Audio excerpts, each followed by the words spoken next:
Right, excellent. And today we're going to be talking about Napoleon's invasion of Russia.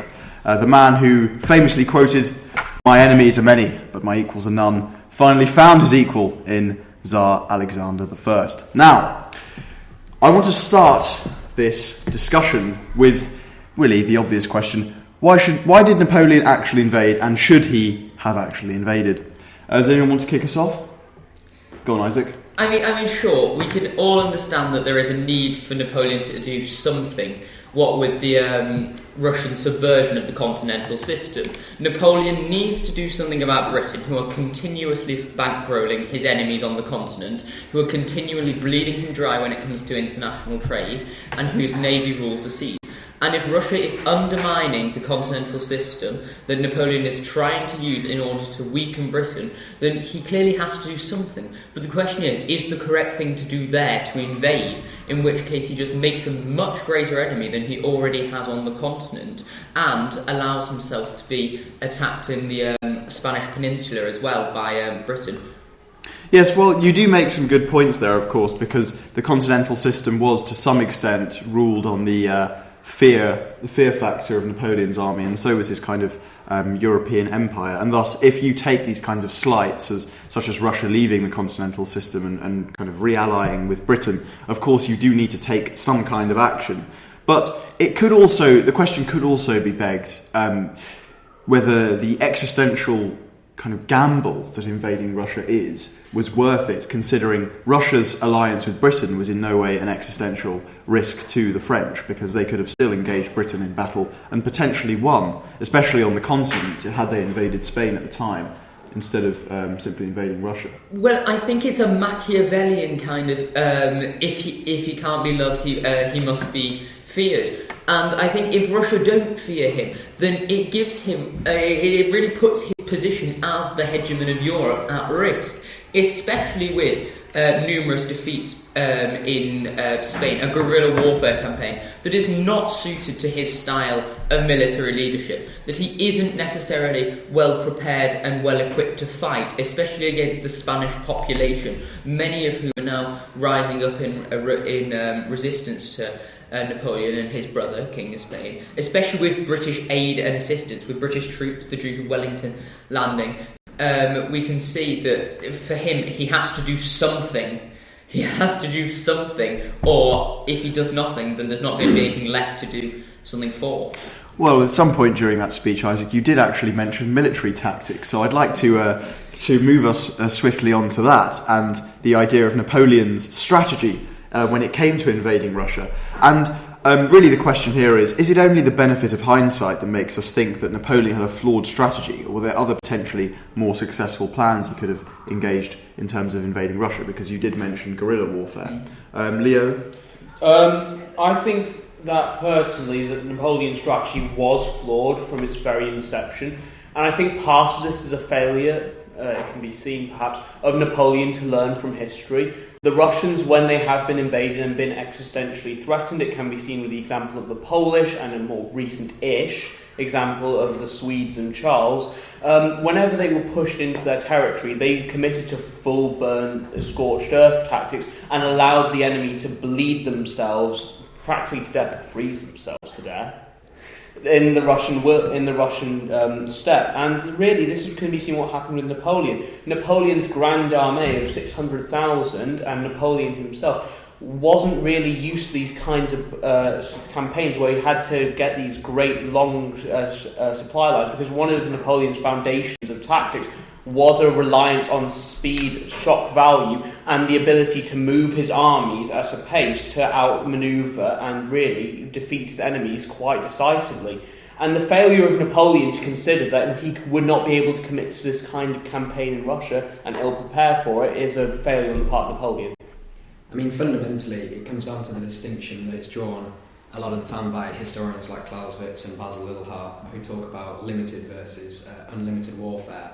And I think a limited approach to war with Russia, for example, using the French Empire's vast economic might to kind of wield some kind of economic blockade against Russia, would have been far more effective than a total invasion of a country of such enormous geographical scale. I think it was really poorly thought through in that way. Well, I mean, I suppose, Tom, it is kind of easier to say that than to do it, because one of the key reasons that they actually went to war with Russia was over economics and how the British had resumed trading with the French. So, of course, it's difficult to impose an economic blockade against someone who has a much superior navy to yours in Britain. But also, as well, Leo, you mentioned something very important about his kind of plans there, because it's quite interesting to me how Napoleon seems to think he can almost tell the future. I mean, he says, and I'm paraphrasing here, that I've seen so many battles that it almost allows me to predict what's going to happen. It's almost as if he thinks that battles go according to some kind of script. And he, as a result, doesn't really have any kind of contingency plans. And as a result, he at many points he appears as a kind of the Ange Postecoglou of military preparation, because he has no kind of plan B. And something that he also seems to do, which really cements this plan as disastrous, is he massively underestimates the Tsar, because he seems to think that the Tsar is predictable. But that's just a ridiculous thing, even without hindsight, because you can't think of someone as predictable who has already successfully crossed you in terms of betraying you and going and joining your enemy, the British. So there is a kind of chain of logic that any logical person at that time in Napoleon's camp probably should have thought of, which is, I know that the Russian army cannot survive a decisive battle against mine. My army the best in Europe, so the quote-unquote predictable Alexander probably knows this as well. It would thus make sense that he would want to avoid such a battle. Now, does Alexander have a better option than fighting or surrendering? Yes, he does. That option is that he will draw his army into Russia's barren enormity and try and stretch my supply lines until we're choked off and have to retreat. And thus, I must prepare for this contingency, and if I cannot win in the event of this contingency, I must reconsider my decision to invade. But of course, history tells us that Napoleon did not think or do any of these things. So, I want to move on to Russian strategy now. Mikhail Bogdanovich Barclay de Tolly, which I think is actually one of my favourite names in all of history, he was kind of the person in charge of the Russian military at this time, and he implemented something called a Fabian strategy. Now, Isaac, would you care to explain the strategy of the Russians? I mean, yes, it comes from the name Fabian strategy comes from the ancient Roman general and dictator Quintus Fabius Cunctator, the Delayer. After he survived, after he prepared against Hannibal in the Second Punic War by having his army shadow Hannibal's rather than actually confronting them in battle after the series of devastating defeats that Rome had ensued at the hands of Hannibal. So what the strategy of the Russians is to simply draw Napoleon into the vast Russian wilderness and to take advantage of that vast Russian wilderness by bringing him so far in and not giving battle to him, so that he, as well as a scorched earth policy, that means that he has to rely on his supply lines, and he cannot move as quickly or as efficiently as he might like to give battle to the Russians. So they beat Napoleon by not fighting him. Yeah, it's kind of like guerrilla skirmishes in a way. You kind of draw him back and then attack in a kind of scattered way, which really disrupts momentum and avoids big, decisive battles. Harry, did you have anything to add? Yeah, I do. I think that it's important to highlight the dissatisfaction that a lot of the Russian elites had with Barclay's system, and the sort of sense of preserving the army wasn't seen as something very honourable. A sort of no-step-back approach was definitely preferred by a lot of the Russian nobility, who sort of then didn't really give their best encouragement towards the soldiers. Yeah, they saw it as cowardly. They saw it as very cowardly, and I think it was almost a sort of prelude to the Stalingrad-esque approach with never a step back, always a step forward. So I think, whilst it was effective in some ways by the Russians, I think that sort of undermined the Russian culture of military fighting. Yeah, it's very interesting you note that, because the thing I want to get on to next is the Battle of Borodino.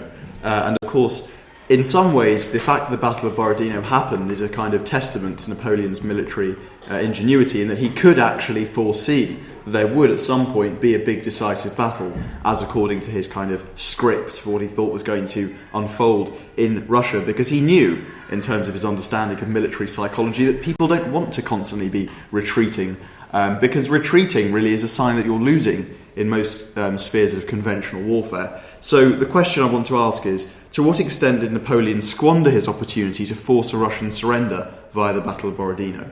Leo? I think the approach that Napoleon took in Borodino is primarily, just to preface this, justifiable in all manners that he took. He did not want to risk a Pyrrhic victory or even a very costly defeat. However, his hesitation to commit the Imperial Guard fully did lead to the Russian army being able to retreat in good order and allow it to survive in very, very good form. The failure to also cut off Russian retreat routes to track the army rather than chasing towards Moscow was a subsequent failure. If Napoleon in the battle itself had different priorities taken and committed his reserves aggressively to break open the Russian centre, he would have risked higher casualties, which was extremely undesirable, so he was justified in not taking it. But at the same time, he could have also broken the Russian army there and then. So whilst we can look with hindsight and say, yes, well, he should have done X, Y, Z and followed up, in the battle itself, I think Napoleon conducted himself quite well. Well, I mean, it's possible to argue that, but I think that in a way there are definitely deficiencies to that view, even if we look at it without hindsight. For example, if you're Napoleon in that instance, and you've just come off the back of a huge battle in which you've won, despite heavy losses, you should clearly have the foresight to think, well, the Russians are unlikely to engage us in another big battle, so if we want to destroy their army and force a surrender, we should do it now, because they're going to resort to their previous strategy under the kind of Barclay de Tolly strategy, even though it is crucial to note that Barclay de Tolly had been replaced by Kutuzov at this point, because, like Harry mentioned, his tactics were kind of unpopular. But if we are to do that, then we're to fundamentally change Napoleon's view of warfare itself, and which had heralded him quite significant success on the continent. This sort of approach for gunning with cities, gunning to population centres after battles, had won him victory and allowed him to gain very favourable terms over the Austrians numerous times, the Prussians. And so this approach, if we would say, but he could have done this, that would have fundamentally had to break the fashion in which Napoleon had conducted all of his warfare. But also as well, Leo, it's crucial to note the difference between Russian populations and continental populations, in that Russians, via the Orthodox Church, have come to kind of deify their Tsar, and thus will be much more forceful in their attempt to to counter a foreign leader invading their country and fight for their Tsar, than perhaps people in the continent who may have capitulated after losing a battle like Borodino. So there is definitely differences. Isaac? I just want to say that I think we're not giving the Russian generals here enough credit. I mean, sure, it was foolhardy to think that they could beat Napoleon. Napoleon is undoubtedly one of the greatest military commanders of all time. His knowledge of tactics is unbeaten, especially at this point. He'd suffered very few defeats at any point. The only one that comes to mind is Aspern-Essling with Archduke Charles of Teschen. But the thing is, the Russians managed to withdraw in good order. They managed to preserve enough of their army that the Tsar was then confident that he could continue to maintain this Fabian strategy. And if that hadn't have happened, if Napoleon had have won that decisive victory, then we may have seen a Russian negotiated surrender, but we didn't. And I think a lot of the credit there has to go to Kutuzov and his ability to withdraw the Russian army and to ensure that it lived to fight another day. I think there are definitely things we need to pick up on there in that speech, because of course there are definitely weaknesses in the Russian strategy, which are why they lost the battle. For example, they lost an earlier battle at Shevardino, which was a kind of prelude to Borodino, which meant that their left flank was kind of deficiently defended. Now, the French did not pick up on this, despite the fact that Davout wanted to attack it, and meant that Napoleon only attacked it using his much weaker Polish unit under Prince Poniatkowski. But unfortunately, I'm also like I'm picking a side here, but the Russians decided to defend the Smolensk-Moscow road, which was on their right flank, instead of focusing on their left flank, which meant that they were in fact vulnerable for pretty much the entire battle. And had the French tried to outflank them on the left side and instead of trying to attack the Bagration Fletchers and then the Fletchers, and the Redoubt and the Raevsky Redoubt, they could have actually won the battle. And also, I want to pick up on the slight error there, that it wasn't really a Fabian strategy after Borodino, because after they reached Moscow, the Russians weren't really attacking them anymore. They were just kind of sitting back. and waiting to starve them out because they burned all the food in Moscow. So Tom, you had anything to say? Well, I think your last point there, that they burned all the food, is super important, because you've got to remember at this point Napoleon is at his most stretched in terms of his supply lines. Illness has already taken hold of his army. He's lost about 40,000 troops in the battle already, and he's deep in enemy territory. I think the idea that he's going to commit his last reserves to this battle is kind of overestimating Napoleon's confidence in his position. Harry, do you have something to add? Yeah, so I think addressing both Tom and Leo's points about, I'm sort of being a little bit more cynical of Napoleon here. I think it's not the fact that maybe he's changing his mind on warfare, his complete perspective on warfare. I think he just either needs to commit or not commit. And I feel like he sort of tries to synthesise both in a battle where that he wants to win but really doesn't want to lose. For example, he doesn't actually engage his Imperial Guard in any sort of battle at Borodino, keeping them purely as reserves. But then at the same time he relies basically fully on just brute force attacks rather than any sort of strategic manoeuvres such as his general suggested to him, such as the encirclement, which I think would have fully brought the Russians to their knees. So I feel that he relied too much on his brute force attack, committing that. However, he doesn't really support and go fully out on all angles of attack. He sort of hesitates too much, and I think that's the main issue with he needed to either commit or not commit. Yeah, and something else with regards to the Imperial Guard that's really important is the kind of morale boost that they may have given. For example, because they were the most elite of an incredibly elite army, seeing those soldiers fighting on the battlefield with you as a kind of bog standard infantryman would perhaps raise your morale, because you think that the Emperor really, really cares about what you're doing on this battlefield. And of course, as we're going to discuss later, morale and, well, the lack thereof is something that becomes really important in why they are eventually defeated. So I want to move us on to whether there was any sense behind Napoleon stopping at Moscow, because there are many historians like Dominic Leven that really think this is one of the main reasons for why he was defeated in Russia. Anyone? Well, I just think that it's the fact that as Napoleon has had such great successes in Europe, with Austria, with Prussia, his experience is with having won a victory and then having come to negotiated terms with other emperors. And he sees no reason, we are looking at this with the benefit of hindsight, but for Napoleon, there is no reason why the Tsar would not want to come to a fair negotiated peace at this point. Napoleon has taken one of Russia's greatest cities, so for him it makes sense to sit back, wait a second and allow the Tsar to engage in a negotiated peace. And sure, 3 months may be a very long time. I think it was 3 months he stayed there. That might be a very long time. But we're looking at this we cannot just think that Napoleon is doing this. He's basing it off of other conquests, which he has had such great successes with, and where he's assuming the same playbook will work in Russia, and it just doesn't. Yeah, you're definitely right in saying that, though, because like I was talking about earlier with regards to how other kind of continental powers would capitulate in other circumstances, the Russians really don't. For example, taking their capital city. For example, when he took places in Austria and Prussia, etc., they simply capitulated, and the same thing didn't happen. Leo, we're going to move on to Russian winter next, but yeah. I think foundationally what we're finding a lot of these points are circling back to Napoleon is fundamentally misunderstanding the Russian way of war and the way in which it's conducted. All from his mistake or not to invade Russia, his mistake or not to fight Borodino in the fashion that he did, arguably so, and the very fact that he then occupies Moscow as his symbolic victory, and then offers these peace deals and waits for, say, 90 days, I believe you said. It's a fundamental misunderstanding of how the Russians commit and wage war at practically all levels, strategic, operationally, and diplomatically. And so I find that when we're going to go into further detail about this, we're probably going to circle back to this very same conclusion. Yes, that is a very good point, Leo, and really, really kind of links back to what we were saying in the beginning of the episode about how Napoleon had this kind of script that he followed that was based on his success in the continent, and thus believing in the ultimate success of all of his plans to date and how it would essentially replicate itself in Russia.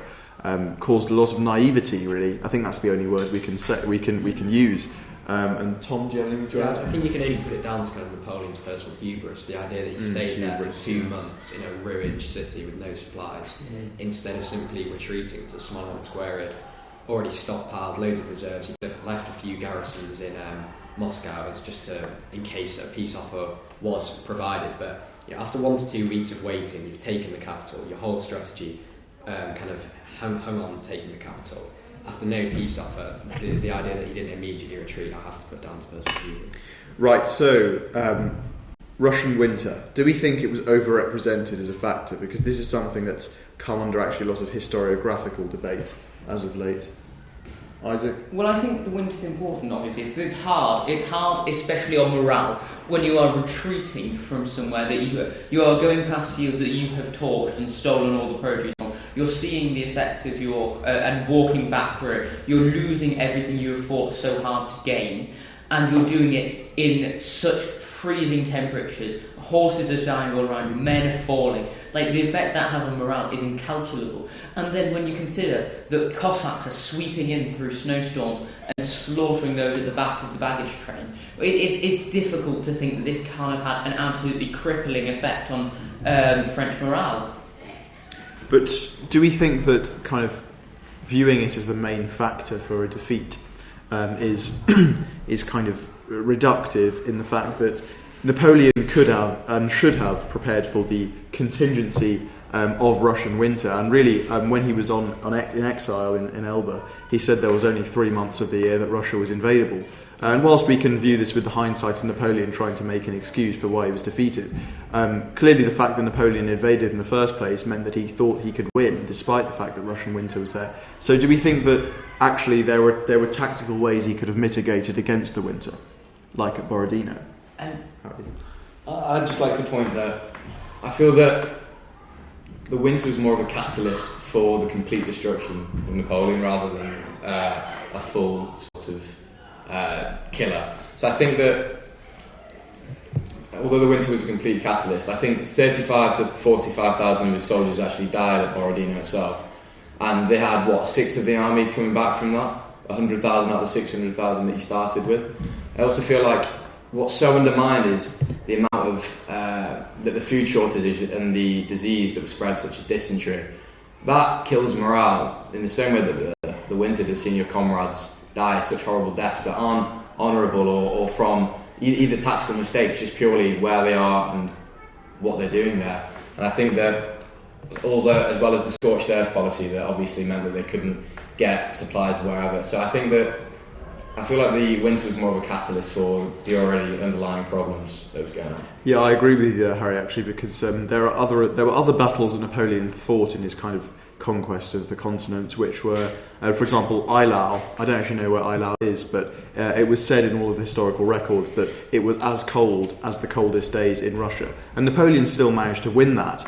And one of the troops in his kind of diaries that were written cited the idea that actually it wasn't the winter which was why Napoleon lost, but the fact there was no food, because the reason why they were able to win at Eylau, despite it being as cold, was the fact that there was food and there were supplies, which meant that the soldiers could keep fighting on. Now, as a result, we can clearly see that actually there is some kind of tactical responsibility that Napoleon bears for this, despite the fact that the winter was a huge obstacle, because he can clearly cope with it and has coped with it before. So to draw us to our closing question, which we might have to be brief because there are 7 minutes till period 5, but were Russian strengths or French mistakes more important in the defeat of Napoleon in Russia?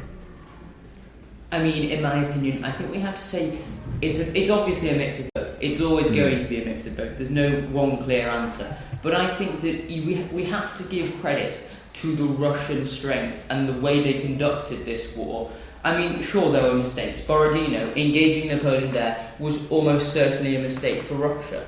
However, we have to see that this is the only time that Napoleon has been concretely defeated in such a cohesive manner and in such an enormous way that it has such an effect on Napoleon that he is then going to lose his throne in 1814. So I think we have to give due credit to Russia and to the Russian army and to the Russian generals who led to that. I feel, to sum it up, I feel that the French made a number of mistakes which greatly aided the Russian strengths, playing a large part into their hands and perhaps at a failure to learn the Russian way of war, all of which contributed to a French defeat. Right, on that note, I think we might have to end our episode of 21 Minutes in the Past, which is now 25 minutes long.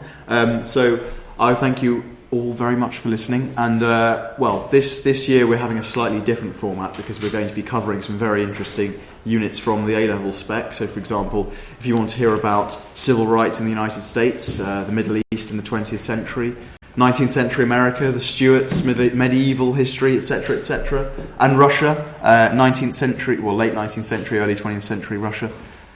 This is what we'll be covering this year, so it's all very exciting. Thank you very much, and goodbye.